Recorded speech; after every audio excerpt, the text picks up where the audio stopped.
ಧರ್ಮಸ್ಥಳದ ವಿಚಾರದಲ್ಲಿ ಮಹಾ ಮಸಲತ್ತು ನಡೆದಿರೋದು ಎಸ್ಐಟಿ ತನಿಖೆಯಲ್ಲಿ ಒಂದೊಂದಾಗಿಯೇ ರಿವೀಲ್ ಆಗ್ತಾ ಇದೆ. ಬುರ್ಡೆ ಗ್ಯಾಂಗಿಗೆ ಸಂಬಂಧಪಟ್ಟಂತಹ ಮತ್ತೊಂದು ಬಿಗ್ ಎಕ್ಸ್ಕ್ಲೂಸಿವ್ ಸುದ್ದಿ ನಿಮ್ಮ ಪಬ್ಲಿಕ್ ಟಿವಿಯಲ್ಲಿ. ಬೆಂಗಳೂರಿನ ಜಯಂತ್ ಮನೆಯಲ್ಲಿಯೇ ನಡೆದಿದ್ದ ಧರ್ಮಸ್ಥಳದ ಅಪಪ್ರಚಾರಕ್ಕೆ ಷಡ್ಯಂತ್ರ. ಮಲ್ಲಸಂದ್ರದ ಜಯಂತ್ ಮನೆಯಲ್ಲಿ ರೌಂಡ್ ಟೇಬಲ್ ಮೀಟಿಂಗ್ ಮಾಡಿದ್ರಂತೆ. ದೆಹಲಿಗೆ ಬುರ್ಡೆ ಸಮೇತ ಹೋಗೋದಕ್ಕೆ ಪ್ಲಾನ್ ರೆಡಿಯಾಗಿದ್ದೆ ಈ ಮನೆಯಲ್ಲಂತೆ. ಕಾರಿನಲ್ಲಿಯೇ ದೆಹಲಿಗೆ ಹೋಗೋದಕ್ಕೆ ನಿರ್ಧಾರ ಮಾಡಿದ್ದು ಇದೇ ಮನೆಯಲ್ಲಿ. Sujata Bhat emotional story play ಮಾಡೋದಕ್ಕೆ ಇಲ್ಲೇ ನಿರ್ಧಾರ ಆಗಿತ್ತು. ಹೀಗಾಗಿ ಸುಜಾತಾ ಭಟ್ರನ್ನ ದೆಹಲಿಗೆ ಕರೆದೊಯ್ದಿತ್ತು ಬುರ್ಡೆ ಗ್ಯಾಂಗ್. ಕಾರ್ನಲ್ಲಿಯೇ ಬೆಂಗಳೂರಿನಿಂದ ದೆಹಲಿಗೆ ಬುರ್ಡೆ ಸಮೇತ ಈ ಗ್ಯಾಂಗ್ ಹೋಗಿರುತ್ತೆ. ಸುಪ್ರೀಂ ಕೋರ್ಟ್ನ ಕದ ತಟ್ಟಿರುತ್ತೆ. ಅದಾದ ಮೇಲೆ ಇವರೆಲ್ಲ ಬಂದುಬಿಟ್ಟು ಧರ್ಮಸ್ಥಳದಲ್ಲಿ ದೂರು ಕೊಡೋದು, ನ್ಯಾಯಾಧೀಶರ ಇದರಲ್ಲಿ ಹೇಳಿಕೆಯನ್ನು ದಾಖಲಿಸುವಂತಹ ಕೆಲಸ ಆಗ್ತಾ ಇದೆ. ಬಟ್ ಈ ಹಾಟ್ಸ್ಪಾಟ್ ಅನ್ನೋದು ಬೆಂಗಳೂರಿನ ಜಯಂತ್ ಮನೆಯಲ್ಲಿಯೇ ಆಗಿತ್ತು ಅನ್ನೋದು ಒಟ್ಟಾರೆ ಪ್ರಕರಣಕ್ಕೆ. ಇಲ್ಲೇನೆ ಬ್ಲೂ ಪ್ರಿಂಟ್ ರೆಡಿಯಾಗಿದ್ದು, ಪ್ಲಾನ್ ಹೇಗೆಲ್ಲ ಮಾಡಬೇಕು ಅನ್ನೋದು ರೆಡಿಯಾಗಿದ್ದು ಇಲ್ಲೇ ಅನ್ನೋದು ಗೊತ್ತಾಗ್ತಾ ಇದೆ. ಮತ್ತಷ್ಟು ಡೀಟೇಲ್ಸನ್ನು ಕೊಡ್ತಾರೆ ಪ್ರಕಾಶ್, ನೇರ ಸಂಪರ್ಕದಲ್ಲಿ ಜಾಯ್ನ್ ಆಗಿದ್ದಾರೆ. ಪ್ರಕಾಶ್, ನಿನ್ನೆ ಜಯಂತ್ ನಿವಾಸದ ಮೇಲೆ ಸ್ಥಳ ಶೋಧವನ್ನು ಮಾಡಲಾಗುತ್ತೆ SIT ಕಡೆಯಿಂದ.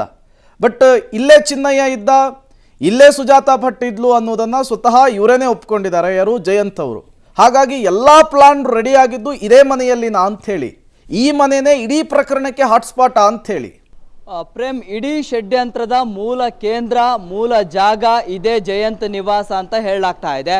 ಅಲ್ಲಿ ಗಿರೀಶ್ ಮಟ್ಟಣ್ಣನವರು, ಜಯಂತು ಮತ್ತು ಇನ್ನೂ ಒಂದಿಷ್ಟು ಜನ ಸೇರಿ ಇಲ್ಲೇ ಒಂದು ಮೀಟಿಂಗನ್ನು ಕೂಡ ನಡೆಸ್ತಾರೆ. ಆ ಮೀಟಿಂಗ್ನಲ್ಲಿ ಹೇಗೆ ದೆಹಲಿಗೆ ನಾವು ಹೋಗಬೇಕು, ಬುರ್ಡೆ ಸಮೇತವಾಗಿ ಹೋಗಬೇಕು, ಆ ಸಂದರ್ಭದಲ್ಲಿ ಇನ್ನೊಬ್ಬರು ಆಗಿ ಸುಜಾತಾ ಭಟ್ಟನ್ನು ಕೂಡ ಈಗ ದೆಹಲಿಗೆ ಕರ್ಕೊಂಡು ಹೋಗಬೇಕು, ಅವರನ್ನು ಕೂಡ ಎಮೋಷನಲ್ ಆಗಿ ಸ್ಟೋರಿ ಪ್ಲೇ ಮಾಡಬೇಕು ಅಂತೇಳಿ ಅವ್ರಿಗೂ ಕೂಡ ಒಂದು ಸ್ಕ್ರಿಪ್ಟನ್ನು ರೆಡಿ ಮಾಡ್ತಾರೆ ಇದೇ ಮನೆಯಲ್ಲಿ. ಸೊ ಎಲ್ಲರೂ ಕೂಡ ಸೇರಿಕೊಂಡು ಒಂದು ಚರ್ಚೆಯನ್ನು ನಡೆಸ್ತಾರೆ. ಆನಂತರ ಯಾರ್ಯಾರು ಹೇಗೆ ಅವರ ರೋಲ್ಗಳನ್ನು ನಿರ್ವಹಿಸಬೇಕಂತೇಳಿ ಇಲ್ಲೇ ಡಿಸೈಡನ್ನು ಮಾಡ್ತಾರೆ. ಅದಾದ ಬಳಿಕ ಬುರ್ಡೆ ಸಮೇತವಾಗಿ ಇಲ್ಲಿಗೆ ಬರ್ತಾರೆ. ಆರಂಭದಲ್ಲಿ 2 ಬುರ್ಡೆಗಳನ್ನು ತಂದಿರ್ತಾರೆ ಅಂತ ಹೇಳಲಾಗ್ತಾ ಇದೆ. ಆದರೆ 2 ಇತ್ತ ಅಥವಾ 1 ಇತ್ತ ಅನ್ನುವಂಥದ್ದು ಕ್ಲಾರಿಫಿಕೇಶನ್ ಬೇಕು.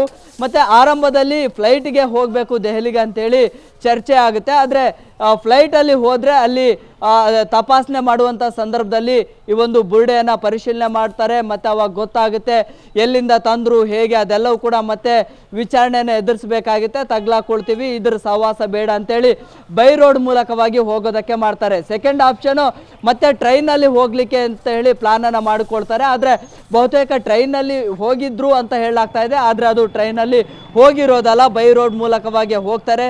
ಒಂದು ಓನ್ ವೆಹಿಕಲ್, ಕಾರ್ನ ಮೂಲಕವಾಗಿ ಹೋಗ್ತಾರೆ. ಕಾರ್ನ ಮೂಲಕವಾಗಿ ಹೋದರೆ ಎಲ್ಲೂ ಕೂಡ ಯಾರೂ ಕೂಡ ಅದನ್ನು ಪರಿಶೀಲನೆ ಮಾಡೋದಿಲ್ಲ, ಕೇಳೋದಿಲ್ಲ ಅನ್ನುವಂಥದ್ದನ್ನು ಆ ಒಂದು ಮೀಟಿಂಗ್ನಲ್ಲಿ ಚರ್ಚೆಯನ್ನು ಮಾಡ್ತಾರೆ. ಹಾಗಾಗಿ ನೇರವಾಗಿ ಬೈ ರೋಡ್ ಮೂಲಕವಾಗಿ ದೆಹಲಿಗೆ ಹೋಗ್ತಾರೆ. ದೆಹಲಿಗೆ ಹೋಗುವಂಥ ಸಂದರ್ಭದಲ್ಲಿ ಜಯಂತ್ ಟಿ ಮತ್ತು ಸುಜಾತಾ ಭಟ್ ಕೂಡ ಇರ್ತಾರೆ. ಸುಜಾತಾ ಭಟ್ನ ನೇರವಾಗಿ ಅಲ್ಲಿ ವಕೀಲರನ್ನು ಭೇಟಿ ಮಾಡಿಸ್ತಾರೆ. ಅನನ್ಯ ಭಟ್ ಅನ್ನುವಂತಹ ನನ್ನ ಮಗಳು ಕಾಣೆಯಾಗಿದ್ದಾರೆ, ರೇಪ್ ಆ್ಯಂಡ್ ಮರ್ಡರ್ ಆಗಿರ್ಬೋದು ಅನ್ನುವಂತಹ ಸಂಶಯವನ್ನು ವ್ಯಕ್ತಪಡಿಸಿ ಅಲ್ಲಿ ಎಮೋಷನಲ್ ಸ್ಟೋರಿಯನ್ನು ಅಲ್ಲಿ ಪ್ಲೇ ಮಾಡ್ತಾರೆ. ಈ ಮೂಲಕವಾಗಿ ಆ ಒಂದು ಬೇರೆದೇ ಆಯಾಮವನ್ನು ಪಡೆದುಕೊಳ್ಳೋದಕ್ಕೆ ಅವರನ್ನು ಮುಂದೆ ಬಿಡ್ತಾರೆ. ಸೊ ಮತ್ತೊಂದು ಭಾಗದಲ್ಲಿ ಈ ಬುರ್ಡೆಯನ್ನು ತೆಗೆದುಕೊಂಡು ಹೋಗ್ತಾರೆ. ಹೀಗೆ ಸುಮಾರು 100 ಅನಾಥ ಶವಗಳನ್ನು ಅಲ್ಲಿ ಹೂತಿದ್ದೀನಿ, ಇದಕ್ಕೆ ಸಾಕ್ಷಿಯಾಗಿ ಅವರನ್ನು ಒಪ್ಪಿಸ್ಲಿಕ್ಕೆ ಅಂತೇಳಿ ಅಥವಾ ಅವರ ವಿಶ್ವಾಸವನ್ನು ಗಟ್ಟಿಸ್ಕೊಳ್ಳಿಕ್ಕೆ ಒಂದು ಬುರ್ಡೆಯನ್ನು ತೆಗೆದುಕೊಂಡು ಹೋಗ್ತಾರೆ. ಅವ್ರಿಗೂ ಕೂಡ ಒಂದು ಕಾನ್ಫಿಡೆನ್ಸ್ ಆಗಿ ಬರಬೇಕು, ಇವ್ರು ಹೇಳೋದು ಎಲ್ಲವೂ ಕೂಡ ಸತ್ಯ ಇರಬಹುದು ಅಂತ ಹೇಳಿ ಅವರನ್ನು ಒಪ್ಪಿಸುವಂತಹ ಪ್ರಯತ್ನವನ್ನು ಕೂಡ ಮಾಡ್ತಾರೆ. ಆದರೆ ದೆಹಲಿಗೆ ಯಾವಾಗ ಹೋಗ್ತಾರೆ ಅಲ್ಲಿ ಒಬ್ಬರು ಸಂಸದರನ್ನು ಭೇಟಿ ಮಾಡ್ತಾರೆ ಅಂತ ಹೇಳಲಾಗ್ತಾ ಇದೆ. ಆದರೆ ಅವರು ಸಂಸದರ ಅಥವಾ ಪ್ರಭಾವಿಗಳ ಅನ್ನುವಂಥದ್ದು ಗೊತ್ತಿಲ್ಲ.